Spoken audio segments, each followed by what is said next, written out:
Hey guys, how are you all doing? So Dan from Trading with Dan here. This is our Bitcoin evening wrap up. So we will go straight over to those charts. Just a second, there we go.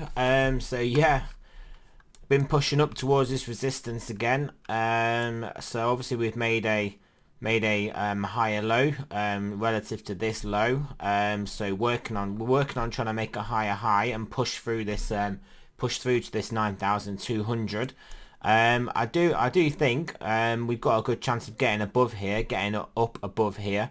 It would be even if we are going to be bearish, I would expect the full breakdown to come down after a test of this area. I mean, you can kind of see how we've been operating in this channel so far. We sort of tested above here, tested there again, tested the next level, and it would make sense for us to test this level before breaking down any further.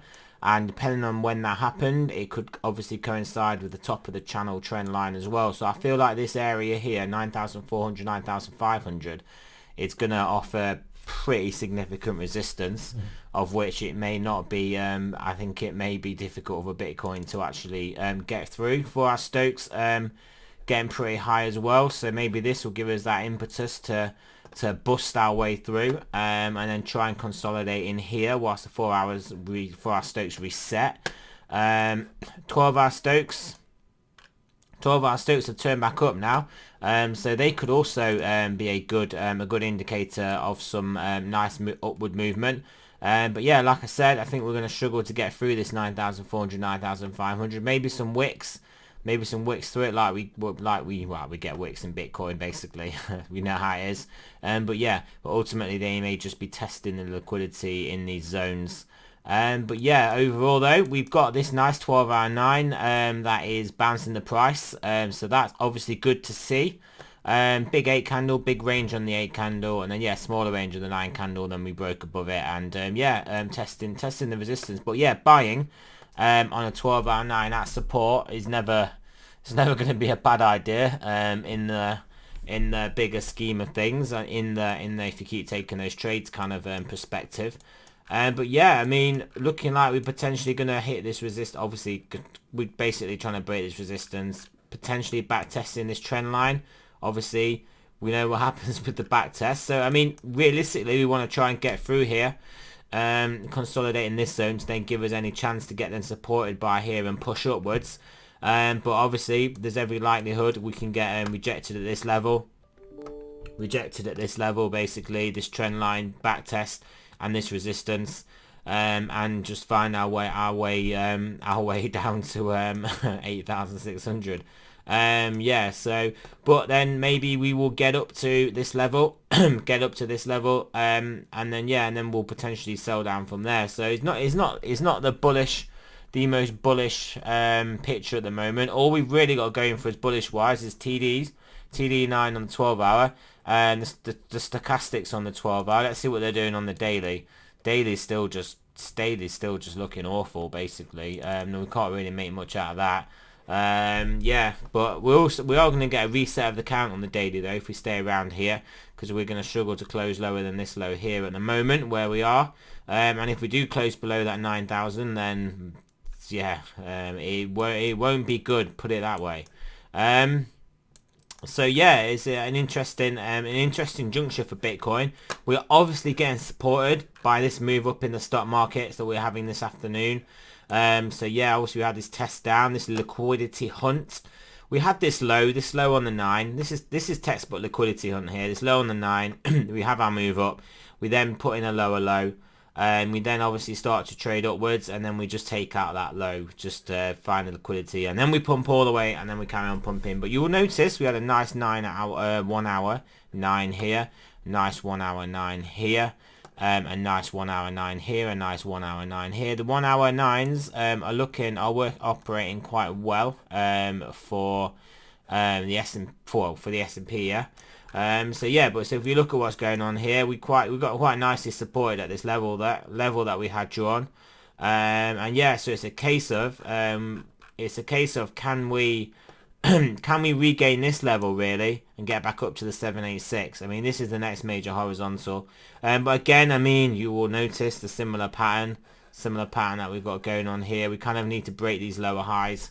And then, yeah, I mean, so basically what I'm saying, stock markets get a big push up. We could get a nice big move up in Bitcoin. And I am overall, regardless of what's going on, just think that the powers that be are going to find a way to keep stocks doing okay, basically. But yeah, we got some pretty interesting trades though here, guys, really. I mean, realistically, I think looking for shorts up here. If we break through here, I would expect us to at least get up to there. And if we don't, if we reject and start to come down, if we reject here and start to come down, then I think we can look at obviously targeting here and then actually targeting a break of there, then potentially targeting a well if a break of here really will include a break of here and down to here. I would guess. I mean, this could play out like this, right?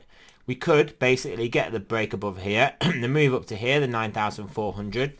Great, fine. We can then reject there, come back down again, actually find the trend line again at the 8,600 level, bounce from there, come back up again, take out the top of the trend line, which will then potentially only be around 9,000, and then break up from 9,000 with with a projected move of that channel of basically up to 10k. So not beyond the realms of possibility option. The only thing is that the only thing I believe is the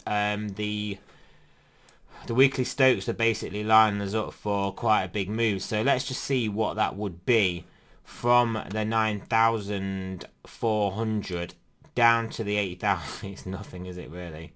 It's like a 10% move. So realistically, yeah, realistically, based on previous moves off that weekly Stokes, we are looking at a minimum of basically this level here, which makes a lot of sense, this level. And looking at as a minimum as a 30% move down, and that's from $250 higher than the Bitcoin price is at the moment. So yeah, something to think about there, guys. Something to think carefully. But this massive inverted head and shoulders though, bottoming out down here. Also, all this extra time to accumulate and to trade and to short trade and to do whatever you want to do. Stack the sats.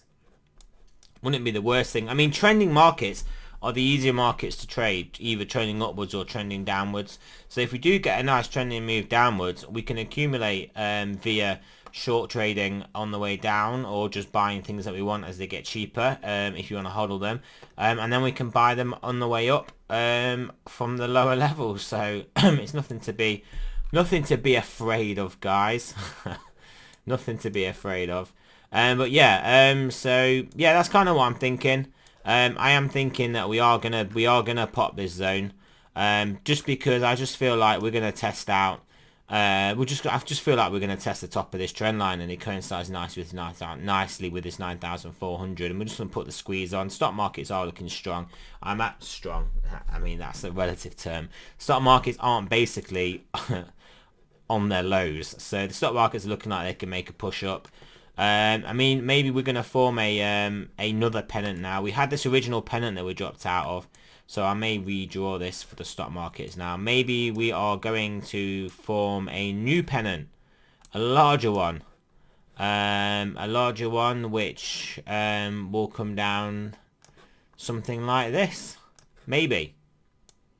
Who knows?